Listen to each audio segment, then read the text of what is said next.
this age of globalization, hasn't language learning become more convenient with the resources now available? For example, have you heard of computer-assisted language learning, or CALL? It uses information and communication of technology, as known as ICT, to help people learn languages. It's evident through the wide range of platforms, materials, and methods available for language learning. Have you tried any apps or websites when studying a language?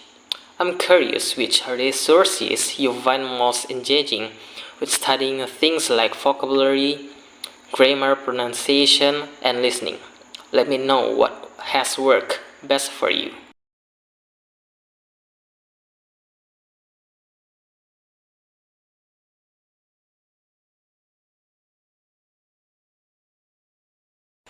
To create and develop effective language learning, teachers should establish a linguistic environment by implementing CALL. This ICT enables teachers to gain insights into learning process and support students in becoming effective learners. It also enhances the effectiveness of training and practice activities such as translation, grammar exercise, and listening practice. When compared with traditional face-to-face methods in class, CALL has a positive impact on both students and teachers. The first one is the opportunity to discuss is not dominated by individuals. And the second one is it provides students with additional opportunities to receive feedback. And the third one is it aids teachers in achieving their pedagogical objectives. And the last one, it enhances students' language skills. The application of ICT in English language learning in the current era is intended to develop student literacy development activities such as digital storytelling, reading, writing, and responding to blog posts, instruction in writing effective emails, and so on. There are two methods of utilizing ICT to enhance student literacy. They are synchronous and asynchronous.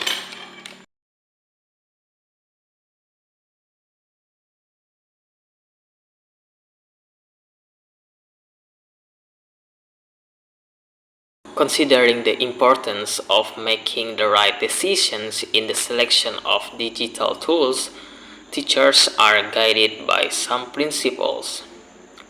The first one is teachers should aim to minimize multitasking during an activity and ensure that it is short yet meaningful. The second one is teachers should provide guidance to learners on the utilization of mobile device for language learning purposes. And the last one is teachers should take into account the unequal ownership and access to mobile device among learners and acknowledge their preference for public or private learning space when planning on their instructional strategies.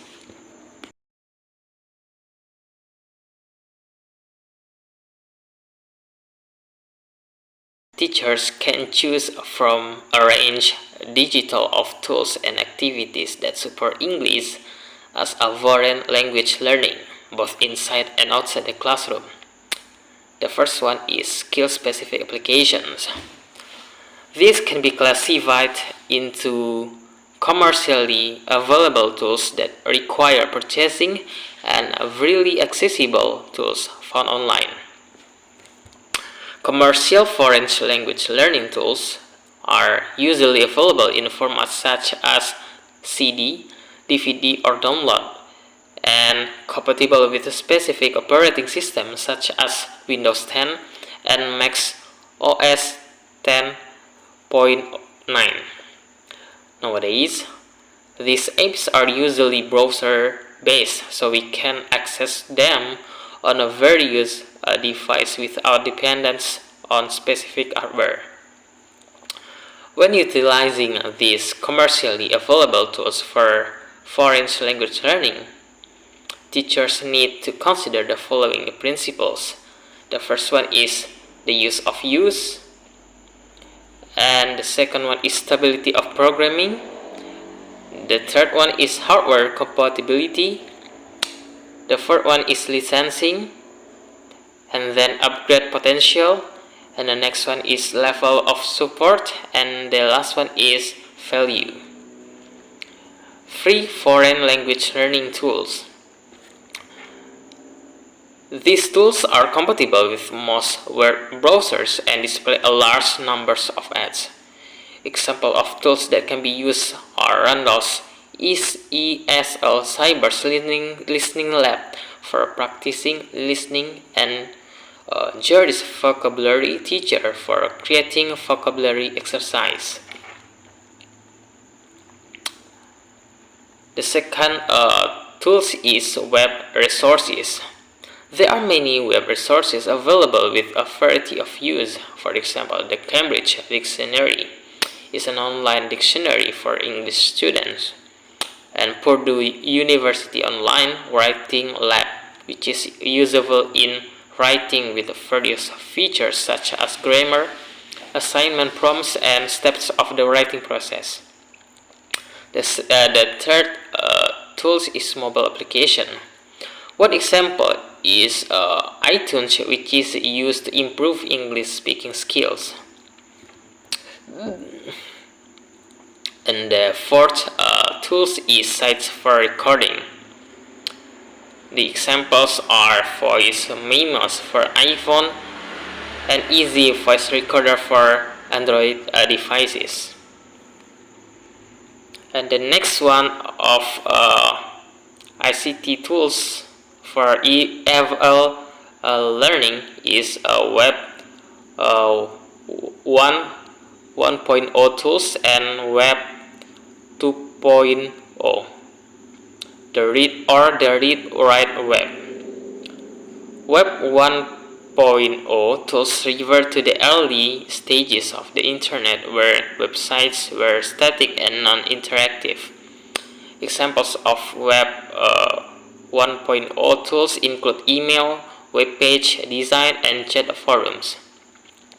These tools are easy to use and promote communicative skills in various ways, but they may not facilitate a sense of personal authorship. On the other hand, the Web 2.0 provides a more interactive experience and encourages users to be content creators. It allows users to create and upload content to share with other users. The examples of Web 2.0 tools include blogs, microblogging platforms like Twitter, and collaborative platforms like Google Documents. And the last one is social learning platforms. Unlike Web 2.0 tools that can be accessed by anyone, there's a platform called Edmodo that prioritizes privacy in digital world. This platform is free. To use it, teachers create groups and invite students using code, and then students can engage with one another, submit assignments, provide feedbacks on another works, and receive feedback from their teachers in this members-only group.